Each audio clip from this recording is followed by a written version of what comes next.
अगर आपको पता चलेगा। स्वागत है आपका नेता नगरी के इस नए सत्र में, जिसमें जवाबदेही होती है, यानी आपके सवाल होते हैं और हम अपने तय जवाब देने की कोशिश करते हैं। आइए देखते हैं इस हफ्ते का सरप्राइज क्या है। शिवम नारायण, एक सीजनल प्रश्न है। हाँ, सीजनल प्रश्न है आपसे। दशहरी आम से क्या नाराजगी है आपकी? ये वाक्य थोड़ा सा गलत है। आपने दशहरी और आम एक साथ बोल दिया है। दशहरी आम नहीं होता है भैया। देखो, आम होता है गुरु लंगड़ा। तो देखो ऐसे शुरू होता है लंगड़ा, फिर लंगड़ा का सीजन खत्म होते होते चौसा, उसके बाद बाकी सारे आम काफ़ी ठीक ठीक आम आते हैं लंगड़ा के बाद जो ठीक होते हैं। इसमें आपका रत्नागिरी हो गया, इसमें आपके और जितनी भी किस्में हैं वो हो गई, और फिर वो जब सब किस्में ख़त्म हो जाती हैं फिर आता है दशहरी। हमारी कोई दुश्मनी नहीं है, लेकिन हम आम को ही आम कहेंगे। और उत्तर भारत के तमाम लोगों की तरह हमने भी बचपन में दशहरी खाया है। कोई हमारा निजी बैर नहीं है, पर हमारी मान्यता है। दिव्यांश पटेल, सौरभ भैया आपके नए फूड वर्टिकल के लिए नाम स्वदेशी इक्वल टू स्वाद देशी। वाह भैया, काफी रचनात्मक है दिव्यांश पटेल जी आप। एक गीतकार छिपा है आपके अंदर, ट्राई करिए आप। वैसे हमने अपने नए फूड वर्टिकल का नाम सोच लिया है, खुलासा कर देते हैं। मना कर रहे हैं? एक कह रहे हैं हाँ, एक कह रहे हैं नहीं। 2-1 के बहुमत से प्रस्ताव गिर गया है। हम लोग काफी लोकतांत्रिक हैं। अरे बड़ा लंबा कमेंट है भाई ब्रजभूषण का। भैया please answer my question in Netanagari, can BJP think on doctor Vikas Drishti, मतलब Vikas Divyakirti for Delhi and Prashant Kishor as Bihar CM face? वाह Brajbhushan ji. Vikas sir is earlier belonging from Punjab then Haryana, now he is living in Delhi. He is educated, good in Hindi and English, IAS type job मिली, उनको छोड़ के आए हैं। Popular in youth, his wife is from Bihar. तो Bihari voters भी don't have baggage of, तो Bihari voters भी and don't have baggage of any caste. X RSS भी हैं। देखिए, जितना मैं विकास दिव्यकीर्ति जी को जानता हूँ, वो अध्यापन में फ़िलहाल खूब खुश हैं। उनकी शिक्षा को लेकर कई योजनाएं हैं।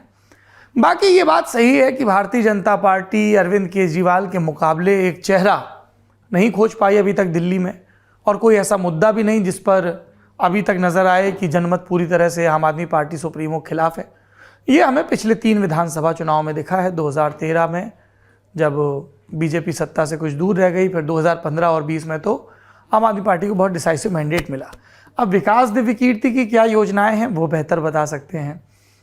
भारतीय जनता पार्टी कम से कम नेता नगरी की जवाबदेही देखकर तो ये तय नहीं करेगी कि उनका सीएम फेस कौन हो। दूसरा, आपने कहा Prashant Kishor, BJP don't have face in Bihar so they can announce PK as CM candidate, don't have baggage of caste, clean image, educated man in good knowledge of caste, had worked with BJP, no concern of Mahagathbandhan and all. एक तो ये जो आधुनिक घड़ी आ गया है ना, हम कर रहे हैं बातें और फोन इसी पर टिमटिमा रहा है ससुर। अब प्रशांत किशोर को तो ऐसा नहीं लगता है कि उनकी भाजपा के साथ कोई संभावना है। होती तो वो 2015 में ही भाजपा छोड़ के और दूसरे दलों के साथ क्यों जुटते। पहली चीज़, बीजेपी में बहुत सारे सत्ता के दावेदार हैं बिहार में। प्रशांत किशोर और दलों के साथ तो अलाइन हो सकते हैं, छोटे बड़े दलों के साथ, पर फिलहाल बीजेपी के साथ ऐसी संभावना नहीं दिख रही है। दूसरी चीज़, प्रशांत किशोर लगातार ये कह रहे हैं कि बिहार को अब जाति के फर्मे से आगे सोचना होगा। कई राज्यों ने सोचा है, कई चुनाव में बिहार ने भी कास्ट के परे जाके मैंडेट दिया है। पर अगेन, ये बीजेपी के नेताओं और प्रशांत किशोर के बीच का मामला है। पर सुझाव आपके बड़े दिलचस्प है ब्रजभूषण जी। प्रहलाद सिंह, सवाल करने की प्रयास संख्या 3। पिछली बार भी पूछा था पर सवाल लिया नहीं गया, फिर पूछ रहा हूं। सौरभ भैया, हिंदी भाषा की अच्छी और प्रभावशाली आपके जैसी शब्दावली कैसे विकसित की जा सकती, न सिर्फ हिंदी की भाषाओं की भी? सबसे पहले तो प्रहलाद जी और वो सारे लोग जो नाराज़ होते हैं कि उनके सवाल नहीं लिए गए, कितने ऑन एन एवरेज सवाल आ जाते होंगे? मेरे ख्याल से 1000 के ऊपर रहते होंगे। 2-3 हज़ार सवाल आते हैं सारे मेन वीडियो और चंक्स मिला के। अगर 2-3 हज़ार सवालों के जवाब दिए जाएं तो 24 घंटे तो लग ही जाएंगे। कोई नहीं देखेगा प्रोग्राम, सब भाग जाएंगे। तो आप बस प्रयास करते रहे, उसके लिए बहुत धन्यवाद। मैं अपनी भाषा शैली या भाषा की जानकारी से बहुत प्रभावित नहीं हूँ, पर अगर आप लगातार हिंदी साहित्य पढ़ें, दूसरी भाषाओं का साहित्य पढ़ें और अपने इर्द गिर्द के लोगों की ज़बान को गौर से सुनने की कोशिश करें, तो मुझे लगता है कि उससे फ़र्क पड़ता है। और आप खूब कहानियाँ पढ़ते हैं, आपकी कहन की शैली विकसित होती है, तो आपके बयां का अंदाज भी कुछ दुरुस्त हो जाता है। पढ़िए। राम प्रसाद दीवान, सौरभ जी, आपको मन की व्यथा लिख रहा हूँ। हम 8-10 दोस्त थे, आज उनमें से कुछ मुसलमान हो गए, कुछ हिंदू, कुछ ब्राह्मण, कुछ दलित हो गए। दुनिया माने ना माने, पर सच यही है, हम अलग अलग हो गए। नफरत के दौर में आपके वीडियो देखकर लगता है कि काले बादल छटेंगे और सुनहरी सुबह भी आएगी। ऐसे ही सच्चाई का दामन थामे चलते रहना। आपका शुक्रिया। राम प्रसाद दीवान जी, आप भरोसा बनाए रखिए। ये सतत संघर्ष चलता रहता है अंधेरे उजाले का, पर हमें अपने हिस्से का दिया जला के रखना है। अविनाश कुमार, सौरभ जी एक इंटरव्यू फुटबॉल खिलाड़ी सुनील छेत्री जी का भी लीजिए, जो अभी एक अंडररेटेड खिलाड़ी, मैं चाहता हूं उनको लोग जाने और प्रेरित हों। अविनाश कुमार, मैं अपनी स्पोर्ट्स टीम को कहूंगा कि वो ये प्रयास ज़रूर करें। आप बिल्कुल ठीक कह रहे हैं, हमें क्रिकेट से इतर भी बहुत सारे खेलों और खिलाड़ियों पर ध्यान देने की ज़रूरत है। उसी क्रम में ललन टॉप ने अपना नया चैनल भी शुरू किया है, ललन टॉप स्पोर्ट्स के नाम से, आप ज़रूर देखिएगा।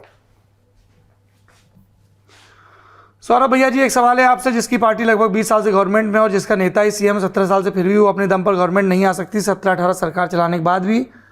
कुछ ऐसा जरूर होगा, बिहार की जनता इनसे, इनके काम से खुश नहीं होता, इनको हमेशा दूसरों की जरूरत पड़ती है। आपको क्या लगता है बिहार मॉडल को लेकर कि देश की जनता इनको वोट करेगी?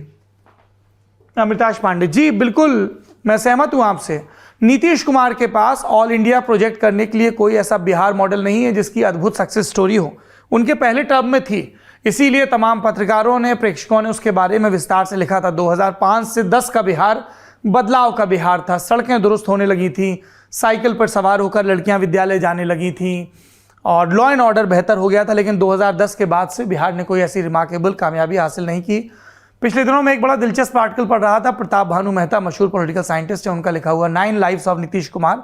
उसमें भी उन्होंने इस बात पर अतिरिक्त जोर दिया था कि you need to have a development model जिसके बेस पर आप कर सकें। लेकिन दूसरा सत्य ये भी है कि हिंदुस्तान में हमेशा विकास के होने या ना होने के नाम पर वोट नहीं पड़ता। चुनावी प्रबंधन, भावनात्मक मुद्दे, कास्ट इक्वेशन वगैरह के भी फैक्टर रहते हैं, अलायंस के भी रहते हैं। So let's see, never say never. Ashutosh Shiv, hello, I have been a viewer of Lallan top from the time when there were less than 5K subscribers. I really miss the live that you guys used to do on day-to-day big events earlier. Was missing in this week when Nitish parted way from NDA. Any plans to bring impromptu live coverage back?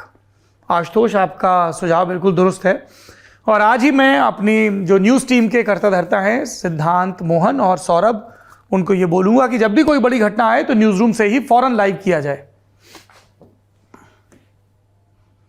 Kumar Saurabh भैया से सवाल है कि हर घर तिरंगा campaign के बारे में उनके क्या विचार हैं।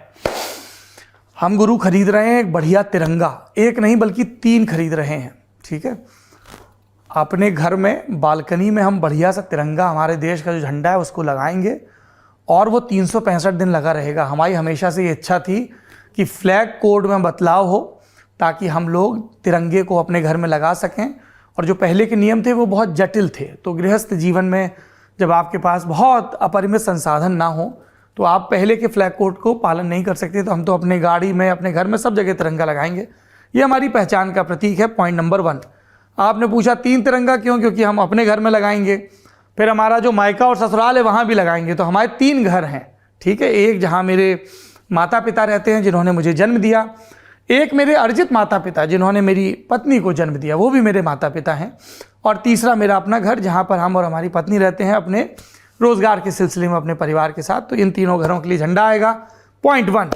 पॉइंट 2, हर घर तिरंगा अभियान को इम्प्लीमेंट कैसे किया जा रहा है, इसको लेकर हमारी असहमतियां हैं। कहीं कहीं जिस तरीके से स्थानीय लेवल पे जबरन पैसे काट के गरीबों को झंडा लेने के लिए विवश किया जा रहा है, मुझे लगता है कि जो लोग आर्थिक रूप से कमजोर हैं उन्हें सरकार के द्वारा, NGOs के द्वारा, समाज के संपन्न लोगों के द्वारा झंडा दिया जाना चाहिए। ये ऐच्छिक होना चाहिए और जो साधन संपन्न लोग हैं वो तो खुद से झंडा खरीद ही सकते हैं। और इस तरह के बयानों से भी बचना चाहिए कि जिसके घर पे उस दिन झंडा नहीं लहराएगा उसको उसके बारे में देश जान जाएगा। अभी भी देश में बहुत सारे लोग हैं जो अपने बुनियादी सवालों से जूझ रहे हैं, रोटी कपड़ा और मकान से जूझ रहे हैं। तो अगर कोई झंडा नहीं लगा पाता है तो सिर्फ उसी बिना पर उसकी देशभक्ति ना मापी जाए, ये भी मेरा आग्रह है। आपने मेरा व्यक्तिगत मत भी जान लिया और समाज के प्रति जो चीज़ें चल रही हैं उस पर भी, पर एक अच्छी पहल है। आज मैं सुबह सवेरे उठा, अखबार पढ़ते हुए सुबह का जो हमारा पेय पदार्थ होता है नींबू पानी शहद वो निपटा रहा था, और प्रभात फेरी की तरह स्कूली बच्चे झंडा लेके जा रहे थे, कुछ झंडा नीचे करके देख रहे थे, आगे पीछे मास्टर चल रहे थे। हमको बड़ा अच्छा दृश्य लगा और हम सोचने लगे कि पहले गांव में कैसे प्रभात फेरियां निकला करती थी बजाते हुए झंडा, वो घंटा बजाते हुए, तो वो दृश्य भी याद आ गया। कुछ पढ़ना चाहता हूं, आज तक किताबों से दूर भागता रहा। दी ललन टॉप सुन सुन के विचारधारा बदल रही है। इतिहास और साहित्य पढ़ना चाहता हूं, कहाँ से शुरू करूं सौरभ टॉप जी, कैसे करूं शुरू, दीजिए कुछ सुझाव, मैं पढ़ना चाहता हूं। वरुण कात्याल, ये भाई साहब हमें इंस्टाग्राम में इन्होंने कोई संदेश भेजा होगा तो हमने रिप्लाई कर दिया, उसके बाद इन्होंने खूब वहाँ मैसेज भेजे, अब वहाँ से यहाँ भी आ गए हैं। अच्छी बात है, क्योंकि देखिए मैं इंस्टाग्राम ट्विटर पर ये सवाल हमसे बहुत पूछा जाता है, कुछ किताबें बताइए पढ़ना चाहते हैं। मेरे लिए ये व्यक्तिगत रूप से मुमकिन नहीं है कि मैं इस तरीके की पर्सनल क्वेरीज का रिप्लाई करूं। ललन टॉप में किताब वाला प्रोग्राम होता है बुक्स के बारे में, नेता नगरी में विस्तार से बुक्स बताई जाती हैं, आज भी 2 किताबें बताई जाएंगी, वही मेरा सुझाव है। साहित्य पढ़िए, कहीं से भी शुरुआत कर दीजिए, अपनी रुचि के अनुरूप किताबें उठाइए। चेतन कुंभार, I am following Lalen Top from very start. Currently, I am staying in Tokyo, Japan. From last 4 years, my most of the time, apart from my work and families, goes to Lalen Top. All programs of Lalen Top, like Duniadari, Neta Nagri, Kitabwala, guest in the newsroom, keep me connected to all details, whether it's Indian or international current affairs in several areas. Thanks for showing us the good content, which is informative as well as educational. Kudos to Saurabh and team Lalen Top. चेतन कुम्हार, बहुत धन्यवाद। हमको बड़ा अच्छा लग रहा है, विदेशों में भी खूब देखा जा रहा है ललन टॉप। आपने तमाम कार्यक्रमों का जिक्र किया, आपका बहुत आभार। ऐसी निगहबानी बनाए रखिए और इंडिया आइए तो मिलिए, कुछ जापान की कहानियाँ सुनाइए। अब बहुत सारे लोग पूछेंगे मिलना तो हमको भी कैसे मिले, बहुत सिंपल सा तरीका है। हमारा ईमेल आईडी नोट कर लीजिए, शो में बताना चाहिए कि नहीं, बहुत ज़्यादा आ जाएगा मेल, बता देते हैं। दी ललन टॉप हमारी जो वेबसाइट है, और आगे मेरे नाम के initials SD, S for Saurabh, D for Dwivedi, the Lalan top SD@gmail.com। आप इस पर अपनी बात कह सकते हैं मिलने मिलाने के सिलसिले की शुरुआत में। राजू कुमार रे, सर जी मैं बिहार से, मैं देख रहा हूँ कि आए दिन बिहार में दारू पीकर कितने लोग अपनी जान गंवा रहे हैं। प्लीज़ इस बात को कीजिए और ऐसे चालू कीजिए, ऐसे बिहार की आर्थिक स्थिति सही होगा, शायद कोई की जान भी बचेगा। Please help Bihar. राजू कुमार जी, बिहार की हेल्प बिहार के लोग ही कर सकते हैं। आपने कई बातें एक ही मैसेज में कह दी। शराब पीना बुरी बात नहीं है, ये मैं पूरी जिम्मेदारी से कह रहा हूँ। अगर आप जिम्मेदारी के साथ अपनी सेहत के हिसाब से, अपने संसाधनों के हिसाब से मद्यपान करते हैं और मद्य आपका पान नहीं करती है, ठीक है, कि आप गाली गुल्ला कर रहे हैं, नाली में पड़े हुए हैं, हिंसा कर रहे हैं, तो वो आपकी पर्सनल चॉइस है। इस देश का संविधान आपको इजाज़त देता है, बिहार में नहीं देता है, गुजरात में भी नहीं देता है, बाकी राज्यों में देता है। सो टर्म्स एंड कंडीशंस लागू। अब बिहार में जो दुर्घटनाएं हो रही हैं उनकी क्या क्या वजह है, और शराब पी के गाड़ी चलाना एक बड़ी वजह है। इसीलिए ब्रेथ एनालाइजर लगाए जाते हैं, जगह जगह हेलमेट पहनने के लिए भी कहा जाता है। तो ये सावधानियाँ तो बरतनी चाहिए। और ये जो फैंटम बनते हैं सब लोग, अरे तेरा भाई चला लेगा, ठीक है, तो वही सबसे ज़्यादा झटका खाते हैं। तो नशा ना करें तो अपनी क्षमता भर करें, ठीक है। हम देखिए बिना नशे के अच्छे खासे आपको नज़र आ रहे हैं, और अपने राज्य का ख्याल रखें। तो ये बिहार में एक शराबबंदी बड़ा मसला है। जितेंद्र पटेल, ललन टॉप का न्यूज़ चैनल DTH और सेट टॉप बॉक्स में लाइए। जितेंद्र पटेल जी, बहुत बड़ी डिमांड कर दी है आपने। बताइए मित्रों, ललन टॉप का न्यूज़ चैनल होना चाहिए कि नहीं होना चाहिए, कमेंट बॉक्स में बताइए। पीछे से अमितेश बाबू कह रहे हैं क्या नहीं होना चाहिए, हाँ नहीं होना चाहिए। तीनों लोग यहाँ कह रहे हैं क्यों नहीं होना चाहिए, डिजिटल पे आसानी से सबको मिल जाता है। चलिए विचार किया जाएगा। रविकांत, सौरभ जी नमस्कार। रंगरूट कार्यक्रम सराहनीय है। बेरोजगारी बड़ी समस्या, करियर के विकल्प, मेडिकल रिप्रेजेंटेटिव अच्छा career, B pharma science graduates के लिए जानकारी के अभाव में ऐसे करियर बनाने के बारे में कम लोग सोचते हैं। हर जिले में 500 से 1000 लोगों को करियर बनाने का अवसर है। कृपया इस बारे में कार्यक्रम करें। रविकांत जी, हम रंगरूट कार्यक्रम में इस ऑप्शन को ज़रूर एक्सप्लोर करेंगे। हमारे चाचा थे पहले मेडिकल रिप्रेजेंटेटिव, फिर वो मेडिकल फील्ड में और आगे बढ़ गए। सूरज, आपका अपनी टीम के प्रति रवैया बहुत डोमिनेटिंग है। मैंने ये कई वीडियोस में देखा है। मेरा मानना है कि आप उन्हें डांटते, खुराक देते भी हैं। आप बहुत ज्ञानी व्यक्ति हैं, पढ़ते बहुत हैं। ज़्यादातर ज्ञानी लोगों का स्वभाव सौम्य होता है। ये विरोधाभास क्यों है आपके व्यवहार में? ये जानबूझ के सवाल रखा गया है। जी, मैं आपकी टिप्पणी से, एक टिप्पणी से सहमत हूँ, एक टिप्पणी से असहमत हूँ। आपने कहा आप बहुत ज्ञानी व्यक्ति हैं, पढ़ते बहुत हैं। मैं इससे असहमत हूँ। मैं पढ़ने की कोशिश करता हूँ, जितना लगता है उतना पढ़ नहीं पाता हूँ। ज्ञानी तो नहीं हूँ भाई साहब। ज्ञानी होता तो सौम्य होता, आपने खुद ही कहा। जहाँ तक डांटने की बात है तो ये मेरे व्यक्तित्व का आप दोष कह लीजिए या मेरा व्यक्तित्व कह लीजिए कि ये थोड़ा सा आक्रामक है ना। और डांटना हमेशा, ये मेरी टीम को पता भी है, दुर्भाव के सेंस में नहीं होता है। अनुशासन रखने के लिए भी डांटना ज़रूरी होता है कई दफ़ा। तो आप उसी संदर्भ में देखें। बाकी आपका फीडबैक आया है, हम नए सिरे से आपके सुझाव पर विचार करेंगे। ये पीछे से इशारे कर रहा है कैमरे के। सौम्य होने की कोशिश करेंगे। अब हम बन जाएंगे गुड कॉप और अपनी टीम के जो बाकी लोग हैं उनको बना देंगे बैड कॉप। ठीक है, अब हम बहुत सौम्य हो जाएंगे, हमारा प्रॉमिस है आपको। प्यार भी करते हैं और काम के लिए डांटते हैं जब भी डांटते हैं, because I want them to excel, I want them to do well in their life. और अगर मेरा कोई भी साथी अपनी ज़िंदगी के, अपनी जवानी के सबसे क्रिएटिव, सबसे ऊर्जा से भरे घंटे फील्ड में, न्यूज़ रूम में गुजार रहा है, तो अगर वो अपना समय बर्बाद कर रहा है, अपनी प्रतिभा के साथ न्याय नहीं कर रहा है, तो उसके हिस्से में मेरी समझाइश और मेरी डांट दोनों आती है। और हमको भी खूब डांट पड़ती है गुरु अपने टीममेट से। बस ये लोग तब कैमरा ऑन नहीं करते हैं। हो गया।